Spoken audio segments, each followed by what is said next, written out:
Hello everyone, welcome to PaintingCrafty, and tonight I'm going to be painting. It's almost November 1st, so I thought it would be a great time to paint up a pilgrim set. These little guys are inspired from a fabric set that I did last year, right over there on over my shoulder. So they have stitched eyes and stitched noses and sweet little smiles. I'm going to show you how you can create these beautiful blush cheek look using some watercolor and easy steps, and how you can simply paint the bittersweet and have it add a little extra bit of fall to this painting. Now this is going to look great either inside of a frame, or you could even make it into a card. Well, let's begin the steps. I can't wait to show you how easily this little painting came together.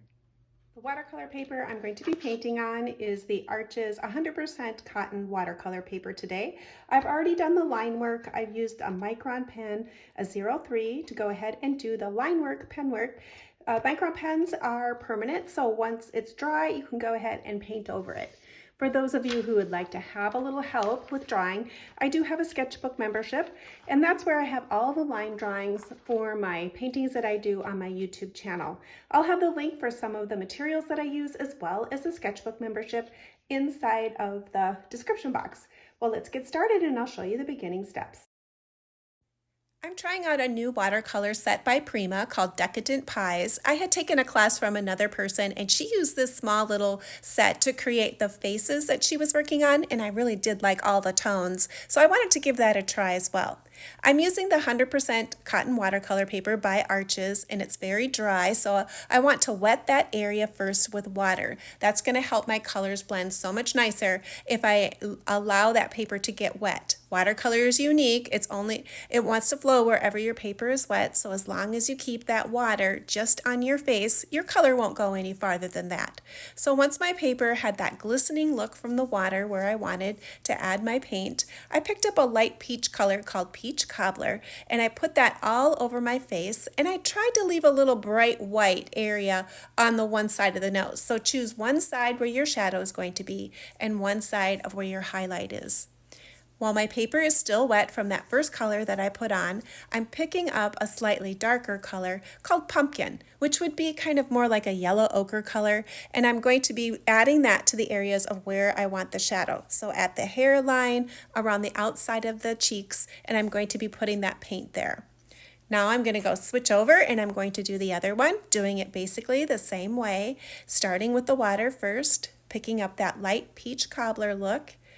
And I'm going to be making I make the left side of my noses be the highlight area and the right sides being the shadows. So first I put that peach color on, and then I pick up the pumpkin and I add that to the edge of the face.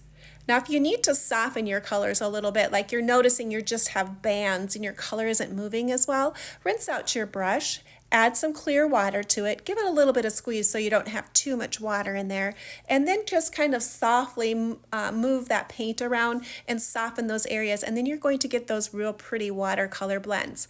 The Arches watercolor paper works really well for this technique, and that's the tip, is you can put your paint on once your paper's wet and then just kind of manipulate a little bit to soften those edges and those color bands. Now for the top of his hat, I was just going to be using traditional colors for the pilgrims. So on the hat, I was going to be using black and then adding a little bit of white. So first of all, I added the water to my area to help my colors flow again. So I'm just going right over the buttons and those areas, and I'm going to go around the plants in the bottom, kind of doing a little bit of negative painting. So I'm going to leave my plants for last.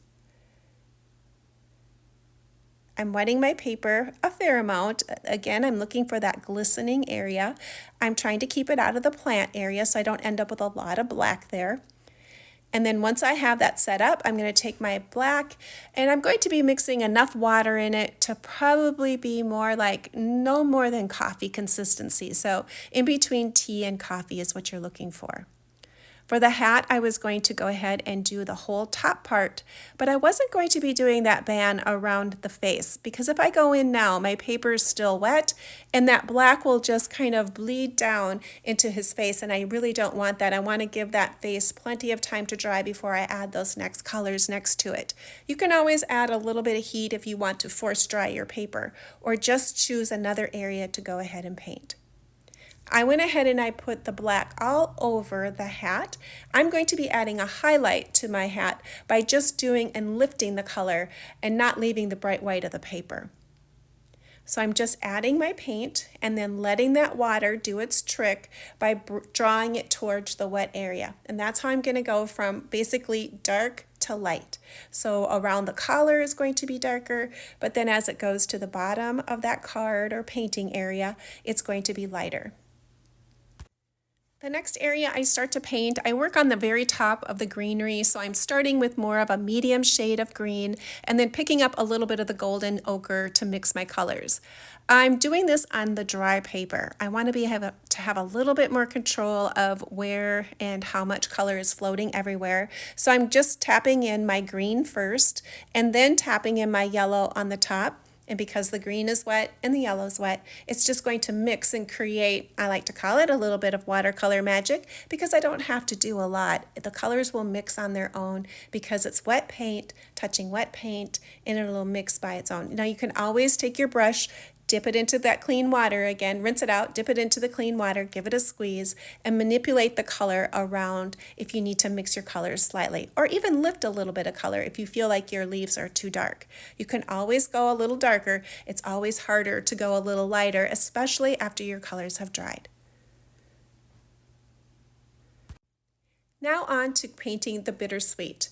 Bittersweet has two different shades of color. The berries that are not open, they're still closed. They're going to be more of a brighter orange and a little bit of the golden orange color too. So you're going to be tapping in some of the brighter orange and a little bit of that golden orange at the same time and letting your colors mix.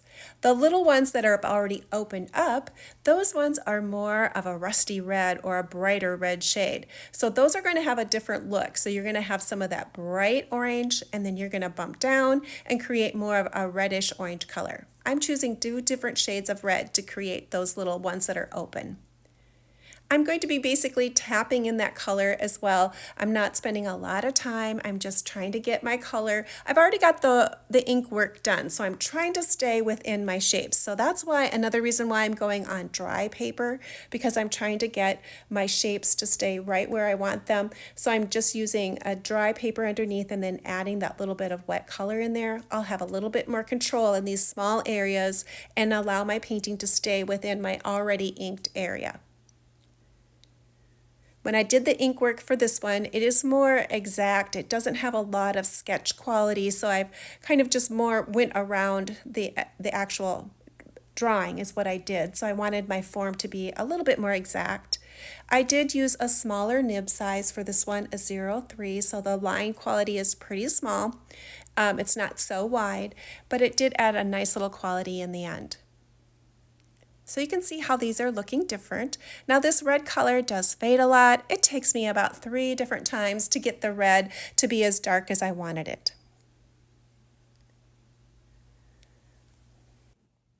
Now that the paint on the face has had plenty of time to dry, I'm going to be adding that next layer of shadow. I mixed up a little bit of a russety color using some burnt sienna and a little bit of rusty red color. I'm applying the shadow the same way I had already done on the layers beforehand. I'm adding the darkness to around the hat, underneath the hat, on the edge of the face, and the dark side of my nose. I rinse my brush out and then take a little bit of clean water, give my brush a squeeze so I don't have too much water, and then tickle those edges a little bit to soften that look.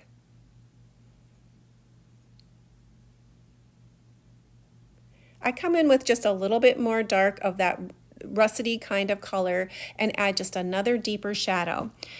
Right now it looks like he has that bright white all in the middle. I need to make sure I'm taking enough water and moving that color more to the center. So I don't want an all be a total big glow in the middle of his face. So I want to have some of that color going from dark to light.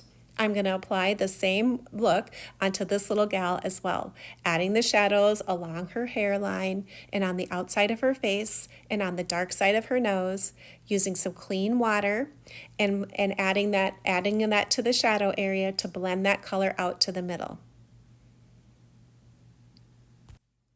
Once I have those shadows completed, I can move down to the dark area. Now, if your paper isn't dry all the way, you might want to give your paper a little bit of a dry with either a hair dryer or some sort of heat tool.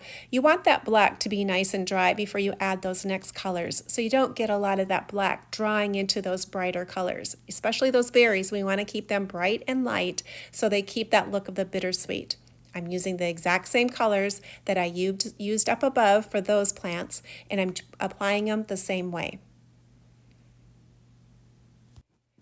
Take your time when you're doing this step and give your colors some time to dry in between the layers. It really will make a difference in the end, so it doesn't build your colors too fast. The beauty about watercolor is seeing all of those translucent layers. So if you go too fast, too soon, you won't have that look. So take your time and build your colors slowly. And watercolor always dries lighter, so you can see here how much my black color has really faded, and it's going to require a few more coats as well. The next area I wanted to work on was their hair. You need to make sure that your face is completely dry before you work on the hair so that color won't travel into your face. I was going to be giving my pilgrims an auburn shade of hair, so I was basically going to be using the same colors that I use for the bittersweet. Any hair color that you might use, always start with your lightest tones and then work your way darker. For her hair on the individual strands, I am going to be painting them more individually. I'm going to be even lifting some color on some of those strands of hair. That way it'll look like she has highlights and lowlights and different shades of color of hair. I'll be adding a little bit of a sienna color on the top as well to tone down the orange just a little bit. Now on to darkening up that black just a little bit more. I have my color mixed to probably about coffee consistency again, and I'm going to be applying my color one more time around. You want to use probably a smaller brush. I'm using a number 6 to go around those little small items. Again, I'm trying to keep that black out of those orange areas. I want those to stay bright. For the hat, when I do the base coloring around this time, I'm going to leave a highlight shape on my hat. And now is when I'm noticing I painted the inside of my buckle black, which is not what it's supposed to be. It's supposed to be left white because that is where the fabric would go through. It always is so funny to me how I don't see necessarily when I make mistakes right away. I don't see it until I'm finished, and I didn't even realize I had done it until I was watching my video and doing the voiceover again. So yes, in the middle where that buckle is, you want that to be the same color of the fabric of the around the hat. On the white areas on my pilgrims, I'm going to be adding a shadow color in the color burnt brown. I've watered my paint down a lot, adding mostly water, just a tiny bit of pigment, and I'm adding the shadows to the outsides of the collars and underneath where her little bonnet flips up. That will have a darker shadow. You can always rinse your brush off and then add clean water to your brush, give it a squeeze, and then soften those shadows. I'm trying to leave a bright shade of white on the centers of their collars. Around her hat is usually a little bit whiter, and then on that fabric piece of his hat, that should have a bright white area as well. Now to add those really pretty cheek lines. My faces are completely dry when I'm doing this step, and I've mixed some color to probably about the consistency of coffee, and I'm adding that red right on the edge of my cheek. Then rinse my brush out and then add some clean water to my brush and then just tickle that edge to soften that color. And it's gradually going to bring that color of your cheek, whatever color that you use, it's going to draw that color in because the paper will be wet there. That's a great way to make a cheek. Put the color the strongest on the outside of your face, add that water so the color gets lighter and lighter as it draws in. Once I finished the cheeks, I let my paper dry and then took a look to see how my colors were drying. And of course, my reds were needing another layer. They were looking kind of very pale, and I needed to boost that color up just a little bit more. But I'm going to boost that color by not necessarily adding less water to my paint. I'm adding about the same amount of water. I'm just adding another layer. So I'm slowly building up my colors. And this is the point. I add another layer of color, mixing some red and some russet tones, and I add that to my hair as well. I'm still adding the color to the individual strands, leaving some a little bit lighter, adding these little darker ones in between. And so I have kind of that light, medium, dark look, and I think it looks great for hair. Now that the hair is dry enough and my face is dry enough, I can go ahead and paint the black brim of my pilgrim. And now that I think about it, this is the second time I've painted this painting, and I made the same mistake on this one as I did on the original one. I painted the center part of the buckle black. Don't do that. Leave it white. Oh, I can't believe it. Once my painting was all dry, I wanted to start the background. I was going to just take clear water first and wet my background. I wanted a very light background first, so the water's going to help me create that look. I was going to be using just basically one color. The burnt brown is what I was going to be using. I'm going to put that wash of color all over the background and then give my paper a little chance to dry, and I'm going to be adding a little bit of splatter look to the background just to add a little bit more interest. When using the splatter technique on a painting that has faces, I like to cover them so I don't end up with too many dots directly on their face. I had watered down the paint a lot with water, and now I'm just tapping my paintbrush on the top to create that splattered look. My dots were softening too much, which meant I needed to dry my paper a little bit more to get that more exact dot splatter pattern. If your paper is too wet, your dots will just soften all the way back and you won't see it. So it needs to be more dry to get that more exact splatter look. Well, these little cuties are just about done, and let's take a look at what they look like inside of a frame sitting in my studio with some of the other paintings I have done so far on my YouTube channel this fall. And here that painting is sitting with the dolls that were inspiration to create this painting. I do have the pattern for these pilgrim dolls on my Ko-fi page if you'd like to check it out. If you're new to my channel and you like doing art and crafts, come on over and see what I'm doing. I'd love to have more creative friends join me. Give me a thumbs up, leave me a comment. It really can help my channel grow. If you enjoyed this art tutorial, here's a couple more you might want to check out. Well, thanks for joining me today, and hopefully you'll come back and join me again, and perhaps next time you'll paint right along with me.